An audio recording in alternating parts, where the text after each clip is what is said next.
Okay, so here's the deal. Menagerie got an offer to play our first show. It's gonna be great. It's a cover show, so we're gonna be doing a Mayday Parade set. And when I first found out, I was like, oh my god, so perfect. It's like dipping my toe in the water. Because for my first live show, the only thing that's gonna be judged is my performance live, not my lyrics or songwriting skills, right? So I was like, hell yeah, what a super easy intro. And then we found out we were doing a 40-minute set, which is great because it means we're not one of the openers who's only doing like 15, 25-minute set, right? And then the promotional material came out. We are not doing a 40-minute set.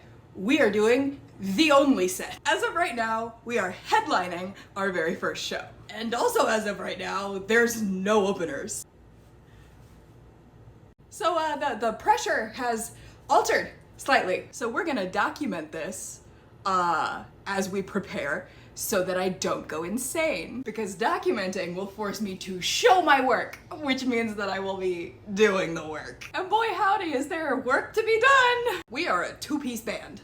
Mayday Parade is not. As of right now, it does appear that we have secured a drummer. Our friend Juan is so far willing to fill in for us. But we're gonna do the rest on backtrack, meaning I have to relearn how to record because I have not done that in so long. For our first EP, we had a friend do it for us, but having somebody else do it means that our time is limited. You've got like a whole other person's schedule to work around, you know? The show's in a month. I do not have time for another person's schedule. I of course say this, but if I can't figure out Studio One on my own, we will be depending on someone else's schedule for this, yes. It's fine. It's gonna be fine. So why am I recording myself panicking? For the purposes of Menagerie, for the purposes of the persona that Paris Glass will be putting forth on stage, I need to look like I totally know what I'm doing. I will be projecting an insane amount of confidence. And I want to kind of show everything that goes into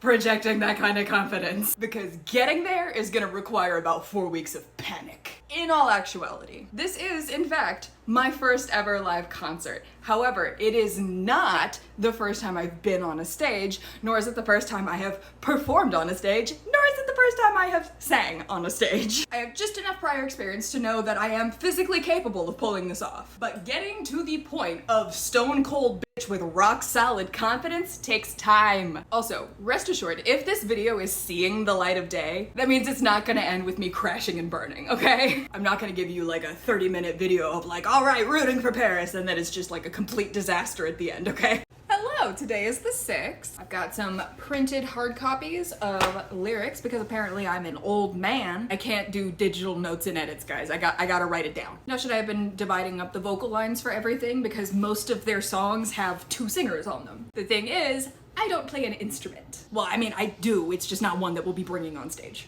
We do not need a violin. This is Mayday Parade, not Yellow Card. Anyways, so Mayday Parade has a lot of back and forth between singers. But because I'm not playing an instrument, that means that any fourth where he is singing, I'm just kind of standing there. So we have to be just a little strategic about like how we divvy things up. Because if we divide things the way they're divided by the original band, I will be spending about 50% of the show twiddling my fucking thumbs on stage. So we're having to be flexible, and I am having to remove the stick from my ass. You see, there's a little something called lead singer syndrome, which can really be boiled down to the sentence, I don't want to share. But for a Mayday Parade show, there's so many overlapping lines that I can't just have him on harmonies the whole time. He's gonna need to be on melody sometimes, which means he needs to be on melody enough and consistently enough that it makes sense, because I don't want it to be me on melody unless I physically can't. Also, low-key, as a former sound guy, if he doesn't have melody enough, his mic is gonna get turned way down. If he's not using the mic enough,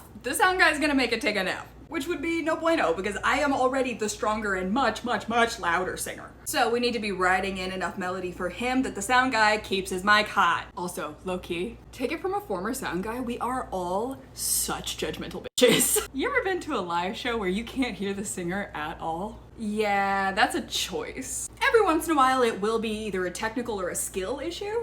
But generally, let's just say that every once in a while there'll be a singer that's so inexperienced that it sullies the work that all of the instrumentalists are doing. And technically, the job of the sound guy is to make sure the concert sounds good. So, yeah, we all a bunch of judgy bitches.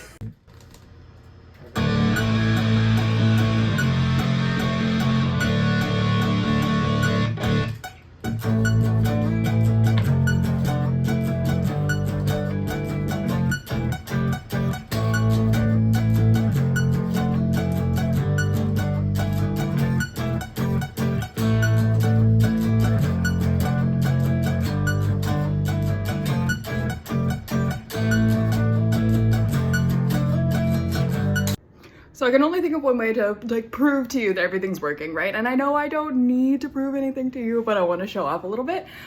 So here, we're gonna put this on here. We're gonna press play, right? You can't hear the track. Remove this, put it next to the mic.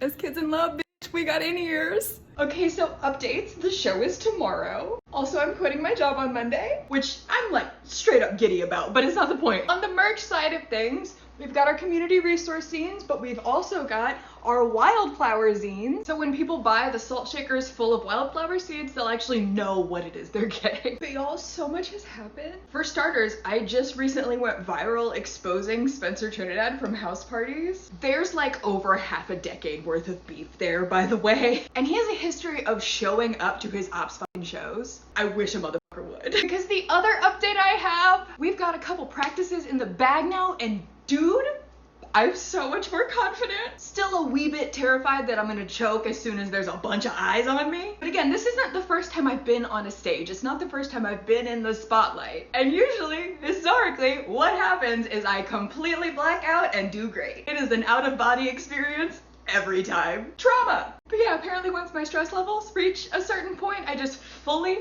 dissociate and it's all muscle memory, which like, that's my thing. It's like 90% of what I rely on because I can't hear for shit.